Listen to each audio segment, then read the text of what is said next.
Hello viewers, welcome to my channel. আজি আমি discuss কৰিম 17th century ক্ৰাইচিছৰ সম্পৰ্কে। 17 শতিকাৰ ইউৰোপত এনে কিছুমান পৰিঘটনা ঘটিছিলে যাৰ বাবে বুৰঞ্জীবিদসকলে এই সমগ্ৰ শতিকাটোক এক সংকট বা বিপৰ্যয়ৰ শতিকা হিচাপে অভিহিত কৰিব বিচাৰে। আৰু কি কাৰণেনো এই সংকট বা বিপৰ্যয়ৰ শতিকা ৰূপে এই 17 শতিকাক অভিহিত কৰিব বিচাৰে সেই সম্পৰ্কে আমি ইয়াত আজি কিছু কথা পাতিম।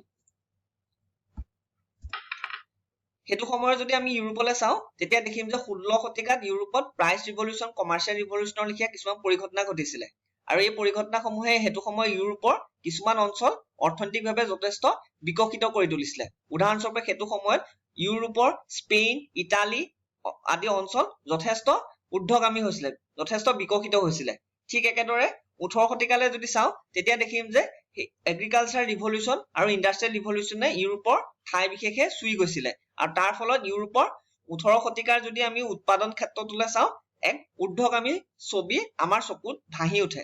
কিন্তু তাৰ বিপৰীতে এই 16 আৰু 18 শতিকাৰ মাজৰ যিটো শতিকা অৰ্থাৎ 17 শতিকা সেই 17 শতিকালৈ যদি আমি লক্ষ্য কৰো তেতিয়া দেখিম যে 17 শতিকাত এনে কিছুমান ঘটনা ঘটিছিলে যাৰ ফলত 16 আৰু 18 শতিকাৰ সৈতে ইয়াৰ কিছুমান পাৰ্থক্য দেখা গৈছিলে। উদাহৰণস্বৰূপে আমি যদি হেতু সময়ৰ জনগাঁথনিটো চাও তেতিয়া দেখিম যে 16 আৰু 18 শতিকাত জনসংখ্যা বৃদ্ধিৰ যিটো ঊৰ্ধ্বগামী ধাৰা আছিলে তাৰ বিপৰীতে 17 শতিকাত কিন্তু জনসংখ্যা বৃদ্ধিৰ ধাৰাটো কিছু পৰিমাণে ঠাই বিশেষে স্থবিৰতা আহিছিলে আৰু কিছুমান ঠাইত যথেষ্ট ডিক্লাইন হৈছিলে। ঠিক একেদৰে 16 আৰু 18 শতিকাত নঘটা এটা ঘটনা হৈছিলে ক্লাইমেট চেঞ্জ। পূব ইউৰোপ আৰু মধ্য ইউৰোপৰ একাংশ ঠাইত ক্লাইমেট চেঞ্জে ভয়ানক ৰূপ ধাৰণ কৰিছিলে। সেই ক্লাইমেট চেঞ্জৰ সমান্তৰালভাৱে হেতু সময়ত কিছুমান বেমাৰ আজাৰো অতি ভয়াৱহ ৰূপ ধাৰণ কৰিছিলে। বিউবনিক প্লেগে যেনে ধৰণে 17 শতিকাত জনসংখ্যা হ্ৰাস কৰিছিলে ঠিক তেনে ধৰণে 17 শতিকাতো বিউবনিক প্লেগ টাইফাছ আৰু অন্যান্য কিছুমান বেমাৰ আজাৰৰ ফলত ইউৰোপৰ জনসংখ্যা ভয়ানকভাৱে ঠাই বিশেষে কমি আহিছিলে। ইয়াৰ উপৰিও সেই সময়ছোৱাত অসংখ্য যুদ্ধ বিগ্ৰহে দেখা দিছিলে আৰু সেই যুদ্ধ বিগ্ৰহৰ ফলত এহাতে যেনে ধৰণে জনগাঁথনি হ্ৰাস পাইছিলে ঠিক একে ধৰণে উৎপাদন খণ্ডলৈও কিছু পৰিমাণে স্থবিৰতা আহিছিলে। আৰু এই সমগ্ৰ দিশ সামগ্ৰিকভাৱে যদি চাই তেতিয়া দেখা যায় যে ইউৰোপৰ 16 আৰু 18 শতিকাৰ সৈতে এই 17 শতিকাৰ ইউৰোপৰ জনগাঁথনি অৰ্থনীতি সমাজ ব্যৱস্থা ৰাজনীতিলে কিছুমান পাৰ্থক্য স্পষ্ট ৰূপত আমি দেখা পাওঁ। আৰু সেই কাৰণে বুৰঞ্জীবিদসকলে এই শতিকাটোক তুলনামূলকভাৱে অধ্যয়ন কৰি এক বিপৰ্যয় বা ক্ৰাইচিছৰ যুগ হিচাপে আখ্যা দিব খোজে। কিন্তু এই ক্ৰাইচিছৰ চৰিত্ৰ কেনেকুৱা হ'ব তাক লৈ বুৰঞ্জীবিদসকলৰ মাজত মত পাৰ্থক্য আছে। কিন্তু সামগ্ৰিকভাৱে যদি আমি চাবলৈ যাওঁ তেতিয়া এই ক্ৰাইচিছক আমি এম আখৰটোৰ দ্বাৰা বুজিব পাৰো। ইংৰাজী এম আখৰটোত যেনে ধৰণে দুডাল ঊৰ্ধ্বগামী ধাৰা থাকে দণ্ড থাকে আৰু মাজৰ অংশ যি ধৰণে তললৈ সুমুৱা 17 শতিকাটো সেই ঠিক একে ধৰণৰে আছিলে। 16 শতিকাৰ ইউৰোপৰ যি প্ৰাচুৰ্যময় ৰূপ 18 শতিকাটো একে ধৰণে ঊৰ্ধ্বগামী হৈছিলে।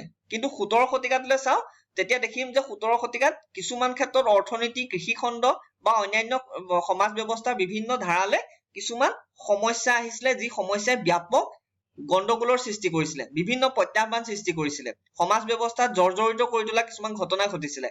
সেই কাৰণে এই 17 শতিকাত সকলোবোৰ ধাৰা নিম্নগামী হোৱা দেখা গৈছিলে আৰু সেই কাৰণে ইয়াক এই 17 শতিকাৰ ক্ৰাইচিছটোক আমি ইংৰাজী এম আখৰটোৰ সৈতে তুলনা কৰি বুজিব পাৰো সহজভাৱে। এতিয়া 17 শতিকাৰ যিটো ক্ৰাইচিছ সেই ক্ৰাইচিছটো মূলতঃ কেইবাটাও ধাৰাৰ সমষ্টি আছিলে। ইয়াত মূলতঃ 5টা ধাৰা সোমাই। কিন্তু তাৰ আগতে আমি চাব লাগিব যে এই 17 শতিকাৰ ক্ৰাইচিছ ডিবেটটোৰ আৰম্ভণি কেনেকৈ ঘটিলে। 20 শতিকাৰ দ্বিতীয়াৰ্ধত পাষ্ট এণ্ড দ্য প্ৰেজেণ্ট নামৰ এখন জাৰ্নেল আছিলে। সেই জাৰ্নেলখনত এৰিক হবছবম নামৰ এজন ব্ৰিটিছ মাৰ্ক্সিষ্ট হিষ্টৰিয়ানে সৰ্বপ্ৰথম এই সম্পৰ্কে ব্যাপক চৰ্চা কৰা আৰম্ভ কৰিলে। এৰিক হবছবমে দেখুৱালে যে 17 শতিকাৰ ইউৰোপৰ সমাজ ব্যৱস্থা আৰু অৰ্থনীতিলে কিছুমান মৌলিক পৰিৱৰ্তন আহিছিলে আৰু সেই মৌলিক পৰিৱৰ্তনবোৰৰ ফলত কি হৈছিলে ইউৰোপৰ সমাজ ব্যৱস্থা অৰ্থনীতিত ভয়ংকৰ কিছুমান সমস্যাৰ সৃষ্টি হৈছিলে আৰু এই সমস্যাবোৰে ইউৰোপৰ অৰ্থনীতিক জৰ্জৰিত কৰি তুলিছিলে আৰু সেই কাৰণে তেওঁ ইয়াক এক অৰ্থনৈতিক বিপৰ্যয়ৰ যুগ হিচাপে চাব বিচাৰে। কিন্তু এৰিক হবছবমৰ এই অৰ্থনীতি আৰু সমাজ ব্যৱস্থা কেন্দ্ৰিক যি ব্যাখ্যা সেই ব্যাখ্যাক বিৰোধিতা কৰিছিলে হিউগ ট্ৰেভৰ নামৰ এজন বুৰঞ্জীবিদে। সেই একে পাষ্ট এণ্ড প্ৰেজেণ্ট নামৰ যিখন জাৰ্নেল আছিলে পাষ্ট এণ্ড প্ৰেজেণ্ট, সেই জাৰ্নেলখনতে হিউগ ট্ৰেভৰে লিখা আৰম্ভ কৰিলে যে প্ৰকৃততে অৰ্থনীতি নহয় ৰাজনৈতিক ব্যৱস্থাহে সেইটো সময় ইউৰোপত বিভিন্ন ধৰণৰ সমস্যাৰ সৃষ্টি কৰিছিলে, বিভিন্ন সংঘাতৰ সৃষ্টি কৰিছিলে, আৰু সেই সমস্যা আৰু সংঘাতৰে পৰিণতি আছিলে 17 শতিকাৰ ক্ৰাইচিছ। এই হিউগ ট্ৰেভৰৰ যিটো ধাৰা বা বিশ্লেষণ, সেই বিশ্লেষণটো সমৰ্থন কৰি বুৰঞ্জীবিদসকলে ক'ব বিচাৰে যে 17 শতিকাৰ মাজভাগৰ পৰা দেখা দিয়া অসংখ্য কৃষক বিদ্ৰোহ, অসংখ্য ঊৰ্ধ্বতন কৰ্তৃপক্ষ, সেয়া লাগিলে ৰজাই হওক বা সেয়া লাগিলে প্ৰাদেশিক বিষয়াবৰ্গই হওক বা সেয়া লাগিলে সামন্ত নেতাই হওক, সেই সকলোৰ বিৰুদ্ধে সাধাৰণ প্ৰজাই মূৰ দাঙি থিয় দি উঠিছিলে। তেওঁলোকে বিভিন্ন ধৰণৰ জন আন্দোলন কৰিছিলে, বিভিন্ন ঠাইত বিপ্লৱে দেখা দিছিলে, ফ্ৰান্স ইংলেণ্ড আদিত গৃহযুদ্ধই দেখা দিছিলে। ইয়াৰ উপৰিও 30 বছৰীয়া যুদ্ধৰ লেখীয়া দীৰ্ঘ সময় ধৰি সমগ্ৰ ইউৰোপ ব্যাপী অসংখ্য যুদ্ধ বিগ্ৰহৰ সূচনা হৈছিলে। ফলত এই ধৰণৰ ঘটনাৱলীবিলাকে যি অস্থিৰ ৰাজনৈতিক পৰিস্থিতিৰ সৃষ্টি কৰিছিলে, তাৰ ফলতে ইউৰোপত এক সামগ্ৰিক বিপৰ্যয় বা সংকটৰ যুগৰ সূচনা হৈছিলে। কিন্তু এই ধাৰাটোকো সম্পূৰ্ণৰূপে সমৰ্থন নকৰা কিছুমান মানুহ আছিলে। তেওঁলোকে ক'ব খোজে যে প্ৰকৃততে ইউৰোপক আমি কেৱল এটা দৃষ্টিকোণ, অৰ্থাৎ অৰ্থনৈতিক দৃষ্টিকোণ বা সামাজিক দৃষ্টিকোণ বা ৰাজনৈতিক দৃষ্টিকোণৰ পৰা চাব নোৱাৰো। প্ৰকৃততে সেইটো সময় ইউৰোপৰ সমাজ ব্যৱস্থা, দৈনন্দিন জীৱন ধাৰা, সেইটো সময়ৰ জলবায়ু, সেইটো সময়ৰ প্ৰকৃতি, সকলোলে এটা পৰিৱৰ্তন আহিছিলে, সকলোৱে বিভিন্ন ধৰণৰ সমস্যাৰ সন্মুখীন হৈছিলে। সেইকাৰণে এই সংকট আছিলে 17 শতিকাত মানৱ জীৱনৰ বিভিন্ন দিশলৈ অহা বিপৰ্যয় সমষ্টি, আৰু সেইকাৰণে তেওঁলোকে ইয়াক এটা জেনেৰেল ক্ৰাইচিছ বা সামগ্ৰিক ক্ৰাইচিছ হিচাপে চাব বিচাৰে। কিন্তু এই চতুৰ্থ ধাৰাটোকো চেলেঞ্জ কৰা এচাম মানুহ আছিলে, যি ক'ব খোজে যে প্ৰকৃততে 17 শতিকাত যিবোৰ সমস্যা মানুহে দেখা দিছিলে, যাক বুৰঞ্জীবিদসকলে ক্ৰাইচিছ আখ্যা দিছে, প্ৰকৃততে সেইবোৰ 16 শতিকাত দেখা ঘটনাৱলী লিখীয়া ঘটনাৱলীয়ে কিছুমান।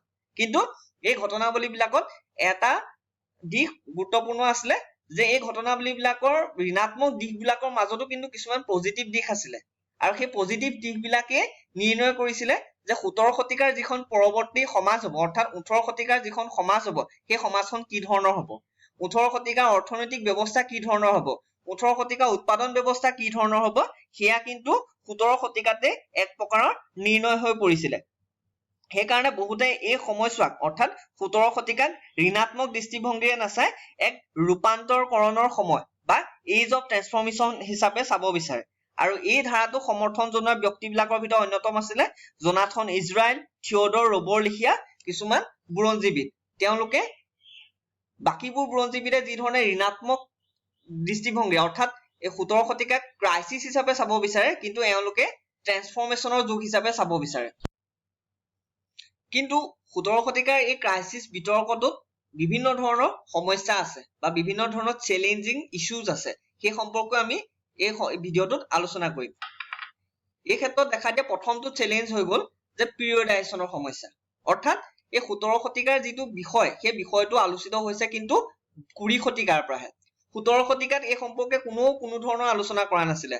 অষ্টাদশ শতিকাত ভল্টেয়াৰে দুই এটা দিশত 17 শতিকাক এক বিপৰ্যয়ৰ দিশ হিচাপে ক'লেও প্ৰকৃত অৰ্থত 20 শতিকাৰ পৰাহে এই সম্পৰ্কে আলোচনা কৰা আৰম্ভ হৈছে। অৰ্থাৎ এই যিটো 17 শতিকাৰ ক্ৰাইচিছক এটা চেঞ্চুৰী হিচাপে আলোচিত কৰা বা এটা চেঞ্চুৰী হিচাপে বিপৰ্যয়ৰ যুগ হিচাপে আলোচনা কৰাৰ যিটো ধাৰা, সেই ধাৰাটো কিন্তু 20 শতিকাত আৰম্ভ হোৱা এটা ধাৰা, আৰু সেইকাৰণে বুৰঞ্জীবিদসকলৰ মাজত পিৰিয়ডাইজেশ্যনক লৈ বিভিন্ন সমস্যাই দেখা যায়। বিশেষকৈ দেখা যায় যে 17 শতিকাৰ অৰ্থনৈতিক ক্ষেত্ৰত বা 17 শতিকাৰ সামাজিক ক্ষেত্ৰত বা 17 শতিকাৰ যদি জলবায়ু পৰিৱৰ্তনৰ ক্ষেত্ৰত যিবোৰ সমস্যাৰ কথা আমি আলোচনা কৰিছিলো, সেই সমস্যাবোৰ কিন্তু সকলো ঠাইতে একে সময়তে সমহাৰত আৰম্ভ হোৱা বা শেষ হোৱা নাছিলে। উদাহৰণস্বৰূপে সেইটো সময়ত যদি আমি অৰ্থনীতিলৈ চাওঁ, যে 17 শতিকাত লাহে লাহে ভূমধ্য সাগৰীয় অৰ্থনীতি একেবাৰে স্থবিৰ হৈ পৰিছিলে, ধ্বংসৰ দিশে গতি কৰিছিলে। ইউৰোপৰ অৰ্থনীতি মূল কেন্দ্ৰ স্পেইনৰ পৰা ইংলেণ্ড আৰু নেদাৰলেণ্ডৰ দিশে ধাৱমান হৈছিলে। সেই পৰিৱৰ্তনসমূহৰ কিন্তু লগত অন্যান্য কিছুমান দিশ জড়িত হৈ থাকে, যেনে সেই অঞ্চলৰ শিল্প উদ্যোগ, যেনে সেই অঞ্চলৰ কৃষি। কিন্তু আমি যদি চাওঁ, যি সময়ত স্পেইনৰ কৃষি বা স্পেইনৰ উদ্যোগসমূহ ডিক্লাইন হৈছিলে, সেই সময়ত কিন্তু ইংলেণ্ড আৰু নেদাৰলেণ্ডৰ কিন্তু উদ্যোগসমূহ ৰিভাইভ কৰিছিলে। সেই ইংলেণ্ড নেদাৰলেণ্ডৰ উদ্যোগসমূহত কিন্তু উৎপাদন বৃদ্ধি হোৱাহে দেখা গৈছিলে। অৰ্থাৎ কৰবাত যদি ইণ্ডাষ্ট্ৰিয়েল ডিক্লাইন হৈছে, একে সময়তে কিন্তু ইণ্ডাষ্ট্ৰিয়েল প্ৰডাকশ্যন বা এগ্ৰিকালচাৰ প্ৰডাকশ্যন ঊৰ্ধ্বগামী হোৱাও উদাহৰণ ইউৰোপত আছে। একেধৰণে ইউৰোপত যদি কোনোবা অঞ্চলত জলবায়ুৱে ব্যাপক খেলি মেলি বা পৰিৱৰ্তনৰ সৃষ্টি কৰিছে, একে সময়তে কিন্তু ইউৰোপৰ বহুত ঠাই এনেকুৱা আছিলে য'ত সামগ্ৰিকভাৱে জলবায়ুৰ বিশেষ এটা পৰিৱৰ্তন হোৱা নাছিলে। ইউৰোপত 17 শতিকাত দেখা দিয়া আন এটা ডাঙৰ ক্ৰাইচিছ হ'ল যে জনসংখ্যাগত ক্ৰাইচিছ। জলবায়ুৰ পৰিৱৰ্তনৰ দৰে সেইটো সময়ৰ জনগাঁথনিৰ পৰিৱৰ্তন দেখা গৈছিলে। সেইটো সময় ইউৰোপত প্লেগ মহামাৰীকে আদি কৰি অন্যান্য মহামাৰীৰ ফলত যথেষ্ট মানুহৰ মৃত্যু হৈছিলে। জলবায়ু পৰিৱৰ্তনৰ ফলত মানুহৰ মৃত্যু হৈছিলে। জলবায়ু পৰিৱৰ্তনৰ ফলত কৃষি খণ্ডই পৰ্যাপ্ত উৎপাদন কৰিব নোৱাৰাৰ ফলতো একাংশ মানুহে দুৰ্ভিক্ষৰ বলি হৈ পেলাই মৃত্যুবৰণ কৰিবলগীয়া হৈছিলে। কিন্তু সেই জনসংখ্যা হ্ৰাস পোৱাৰ যিটো ধাৰা সকলো ঠাইতে একে ধৰণৰ নাছিলে বা সকলো ঠাইতে একে সময়তে জনসংখ্যা হ্ৰাস পাবলৈ আৰম্ভ হোৱা নাছিলে। এই ক্ষেত্ৰত এটা গুৰুত্বপূৰ্ণ পাৰ্থক্য দেখা যায় ইংলেণ্ডৰ ক্ষেত্ৰত, যি সময়ত সমগ্ৰ ইউৰোপৰ মূলতঃ দক্ষিণ ইউৰোপ, মধ্য ইউৰোপ আৰু পশ্চিম ইউৰোপৰ বিভিন্ন ঠাইত যেতিয়া জনসংখ্যা হ্ৰাস পাইছিলে, ইংলেণ্ডত কিন্তু সেইটো সময়ত জনসংখ্যা হ্ৰাস পোৱা নাছিলে। সেইটো সময়ত ইংলেণ্ডৰ জনসংখ্যা হয় 16 শতিকাৰ ধাৰাটোতে গৈ আছিলে, নতুবা তাতকে কিছু বৃদ্ধিহে পোৱা দেখা গৈছিলে। গতিকে যিবোৰ ধাৰা বাকীবোৰ অঞ্চলৰ ক্ষেত্ৰত প্ৰযোজ্য হয় জনসংখ্যা পৰিৱৰ্তনৰ, সেয়া কিন্তু ইংলেণ্ডৰ ক্ষেত্ৰত প্ৰযোজ্য নহয়। একেধৰণে আমি যদি সেইটো সময়ৰ সমাজ ব্যৱস্থাৰ অৰ্থনীতিৰ সৈতে সম্পৰ্কৰ দিশটো আলোচনা কৰো, তেতিয়াও কিছুমান আঞ্চলিক বিভিন্নতা দেখা যায়। উদাহৰণস্বৰূপে 1590 পৰা 1720 চনৰ ভিতৰত ইউৰোপৰ অৰ্থনৈতিক বিকাশ আৰু স্থবিৰতাৰ যিটো চক্ৰ আছিলে, সেই বিকাশ আৰু স্থবিৰতাৰ চক্ৰটোত আঞ্চলিক বিভিন্নতা একদম স্পষ্টকে দেখা যায়। পশ্চিম ইউৰোপৰ মুক্ত শ্ৰমিকৰ ওপৰত গঢ়ি উঠা অৰ্থনীতিৰ যিটো বিকাশৰ ধাৰা, সেইটোৰ সৈতে পূব ইউৰোপৰ চাৰ্ফ কেন্দ্ৰিক যি অৰ্থনীতি আছিলে তাৰ পাৰ্থক্য স্পষ্ট আছিলে আৰু সেইটো 17 শতিকাত যথেষ্ট বাঢ়ি গৈছিলে। ছেকেণ্ডলি, সেইটো সময়ত পশ্চিম ইউৰোপৰ ভিতৰতে যদি চাওঁ, ভূমধ্য সাগৰীয় অৰ্থনীতিৰ লগত পশ্চিম আৰু উত্তৰ পশ্চিম ইউৰোপৰ যিটো অৰ্থনীতি, অৰ্থাৎ ইংলেণ্ড, ফ্ৰান্স, নেদাৰলেণ্ডৰ যিটো অৰ্থনীতিৰ ধাৰা বা অৰ্থনীতিৰ বিকাশ বা মন্দাৱস্থাৰ যিটো ধাৰা, তালৈও কিন্তু পৰিৱৰ্তন আহিছিলে। ঠিক একেদৰে বুৰঞ্জীবিদসকলে ইউৰোপৰ সেইটো সময়ত দেখা দিয়া সামাজিক ক্ৰাইচিছ বা অৰ্থনৈতিক ক্ৰাইচিছ সম্পৰ্কীয় যিবোৰ মতবাদৰ তত্ত্ব আগবঢ়াইছে, উদাহৰণস্বৰূপে হিউগ টেডৰে যিটো কোৰ্ট এণ্ড কাণ্ট্ৰি ফেকশ্যনৰ তত্ত্ব আগবঢ়াইছে, তেনেধৰণৰ তত্ত্ববোৰ কিন্তু ইউৰোপৰ সকলো ঠাইতে প্ৰযোজ্য নহয়। উদাহৰণস্বৰূপে কোৰ্ট এণ্ড কাণ্ট্ৰি ফেকশ্যনৰ যিটো তত্ত্ব হিউগ টেডৰে আগবঢ়াই তেওঁৰ ৰাজনৈতিক ক্ৰাইচিছৰ যিটো মতবাদ শক্তিশালী কৰিছিলে, সেই মতবাদটো কিন্তু সম্পূৰ্ণৰূপে জাৰ্মান অঞ্চলবিলাকত, অৰ্থাৎ মধ্য ইউৰোপৰ প্ৰুছিয়াকে আদি কৰি অন্যান্য জাৰ্মান অধ্যুষিত অঞ্চলবিলাকত প্ৰযোজ্য নহয়। মধ্য ইউৰোপৰ বিভিন্ন ঠাইত এই তত্ত্বটো সম্পূৰ্ণৰূপে প্ৰযোজ্য কৰিব নোৱাৰি। একেদৰে জন ইলিয়েটৰ দৰে বুৰঞ্জীবিদে 15 আৰু 16 শতিকাৰ ইউৰোপীয় ইতিহাসত যি ধৰণৰ গৃহযুদ্ধ বিদ্ৰোহৰ তথ্য পোৱা যায় বুলি কৈছিলে, সেই একেধৰণৰ তথ্য কিন্তু তেওঁ 17 শতিকাৰ ইউৰোপতো দেখাহে পৰিলক্ষিত হৈছিলে। তেওঁৰ মতে পূৰ্বৱৰ্তী শতিকা অৰ্থাৎ 16 শতিকাৰ সৈতে এই 17 শতিকাৰ যিবোৰ ৰাজনৈতিক পৰিৱৰ্তন, সেই পৰিৱৰ্তনবোৰৰ মাজত বিশেষ কোনো পাৰ্থক্য নাছিলে। এওঁলোকে ক'ব খোজে যে 16 শতিকাৰ দৰে এই 17 শতিকাত এই যিবোৰ বিভিন্ন ধৰণৰ বিশৃংখল পৰিস্থিতিৰ সৃষ্টি হৈছিলে, সেইবোৰ একেধৰণৰ কিছুমান ঘটনাৱলীয়ে আছিলে। সেয়ে তেওঁলোকে এইজ অফ কণ্টিনিউটিত বিশ্বাস কৰিছিলে আৰু একাংশই আছিলে যি ইয়াক কিছু পৰিমাণে 18 শতিকালৈ অহা সমাজ পৰিৱৰ্তন বা অৰ্থনৈতিক পৰিৱৰ্তনলৈ যি পৰিকাঠামোগত সংঘাত সৃষ্টি হৈছিলে তাৰহে প্ৰতিফলন বুলি 17 শতিকাক চাব বিচাৰে। গতিকে সামগ্ৰিকভাৱে চাবলৈ গ'লে 17 শতিকাৰ ক্ৰাইচিছক লৈ বুৰঞ্জীবিদসকলৰ মাজত মতবাদৰ কিন্তু এতিয়াও মতপাৰ্থক্যৰ অন্ত পৰা নাই। গতিকে এই বিষয়বোৰে আমি চাব লাগিব 17 শতিকাৰ ক্ৰাইচিছ বা ডিবেটত। ধন্যবাদ।